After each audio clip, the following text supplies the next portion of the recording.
What an encouragement. My dad is Dr. J, the Reverend Doctor. Feeling so good after that wonderful message. Today I'm going to talk to you guys about salt. Salt.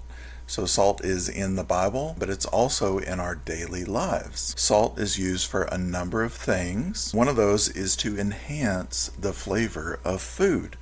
So I've got a few little things here. This is rock salt. You can see it's pink. It's pretty fine grain. Okay. What's great about salt is there's a lot of different kinds of salt. This is baking soda. It has a lot of purposes in cooking and cleaning. Amen. This is hand harvested salt. If you like a warm drink in the morning, a pinch of this in there will really make it great. And I've even got some black lava sea salt.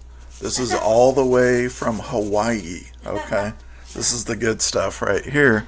If you're making a roast or something, you just throw it on there. It tastes great. So there's more than one kind of salt.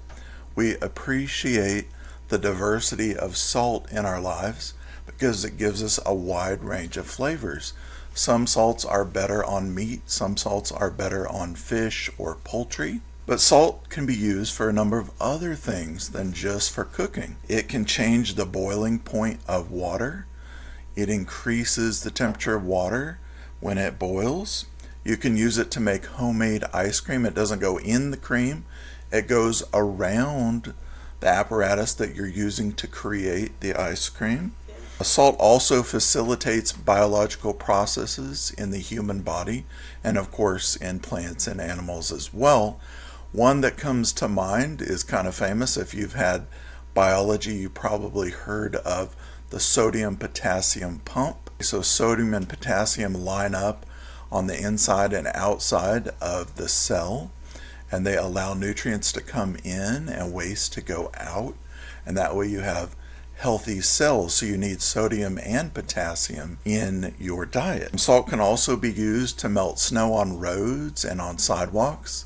You know, in the winter it gets cold and that snow comes down and you want to get outside and go places because you have all these obligations. Well, that salt opens up the pathway for you to get there. Okay. Very importantly, salt can cleanse wounds and it can heal impurities. Okay, so it has a medicinal effect as well. Salt can be gathered from several different places. You can mine salt.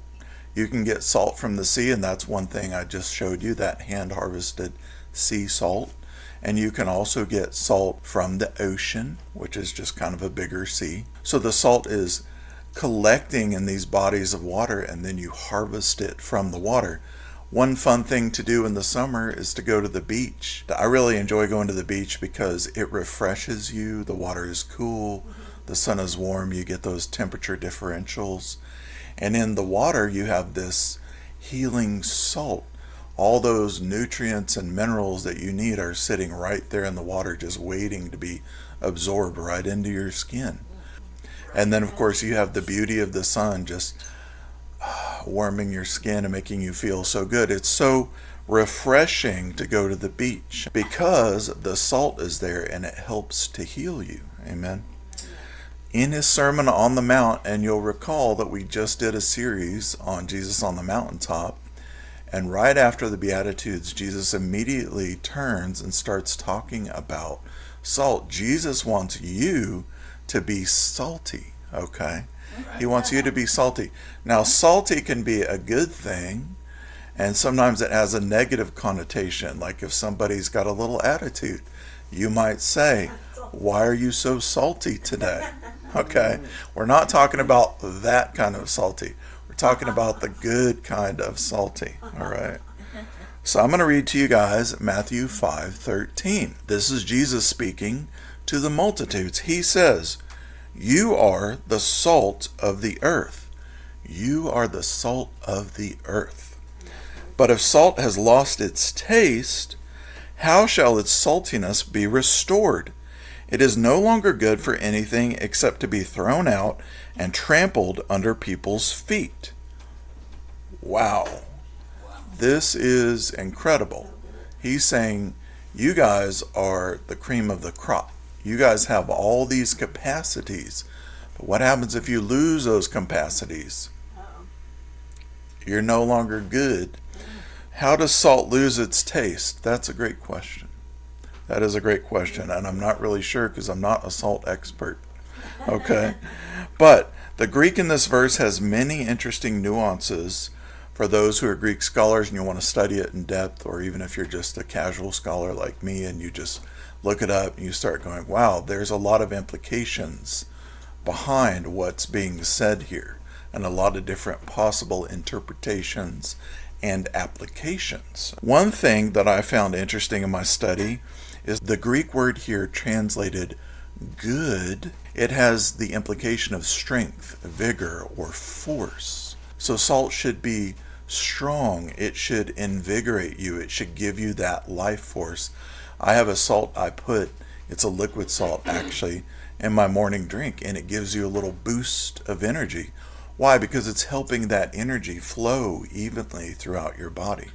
Okay, so salt is supposed to give you this strength. As salt, you're supposed to be able to bring nutrition where it needs to go. If salt has lost its taste, if salt has lost its force and its vigor, and it's lost all of the applications that we've talked about, then it's just got to be thrown out. It's not good for anything else anymore.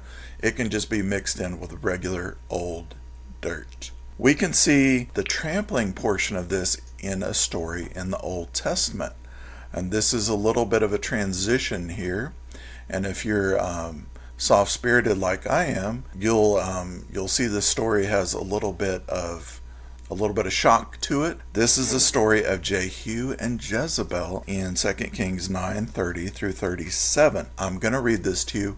It's a little microcosm of a much bigger story, but we're just going to focus here right now briefly. When Jehu had come to Jezreel, Jezebel heard of it, and she painted her eyes and adorned her head and looked out at the window. As Jehu entered in at the gate, she said, "Do you come in peace, Zimri, you murderer of your master?" He lifted up his face to the window and said, "Who is on my side? Who?" 2 or 3 eunuchs looked out at him. He said, "Throw her down." So they threw her down, and some of her blood was sprinkled on the wall and on the horses. Then he trampled her under foot. When he had come in, he ate and drank. Then he said, "See now to this cursed woman, and bury her, for she is a king's daughter." They went to bury her, but they found no more of her than the skull, the feet, and the palms of her hands. Therefore they came back and told him. He said, "This is Yahweh's word which he spoke by his servant Elijah the Tishbite, saying, The dogs will eat the flesh of Jezebel on the plot of Jezreel, and the body of Jezebel will be as dung on the surface of the field of Jezreel's land, so that they won't say, This is Jezebel." Nobody's looking anywhere for Jezebel anymore. Okay, she attempted to appease Jehu through her good looks. This is how she usually controlled the people around her. Look at me, how beautiful I am. Look at all the servants I have submitting to me and worshiping me. But those eunuchs who had been injured by her got their revenge, didn't they? Okay. Yeah, wow. She had removed the strength from them. She had taken away their vigor. She had stolen what was most precious to them. Okay. And they were more than happy to finally get their opportunity to help remove her from the palace. So here's a woe for you guys. Woe to people in leadership who take away that which is precious from those underneath them. Right. They're under your leadership and care. You need to lead them and care for them, not remove their vigor. What's happening here? Jehu was exacting Yahweh's punishment on Jezebel, but he had the authority to do that because Elijah spoke it. Elijah was the servant of Yahweh, and he said, "This lady is going down." Okay, but he didn't do it himself. He's not the one who enacted the judgment. It was Jehu. Jehu was on a spree to take over the kingdom. He was overthrowing everyone in the kingdom who was not submitted to the leadership of Yahweh. And so he had a mandate from the prophet, and he was fulfilling that mandate. Jezebel was left without memory or remnant. Nothing was remained to be buried. She was just mixed into the dirt, like that salt that lost its flavor, that salt that lost its savor. She didn't have the goods anymore. She was out there with the dirt and the dung. It seems she lost her saltiness, okay? She could not stand against the word of Yahweh.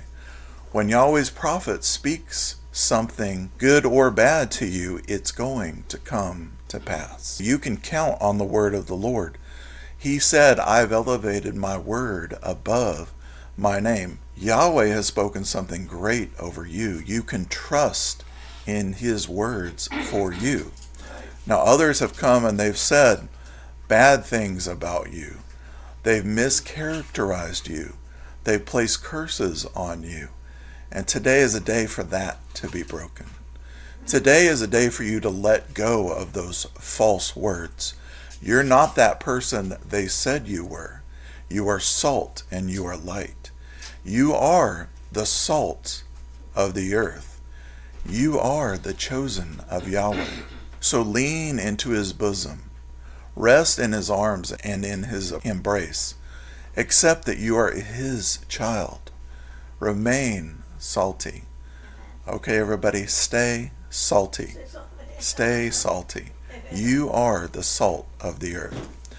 We love you today. We're going to be back next week at 1:30 p.m. East Coast time here in the United States. Much, much love. Be blessed.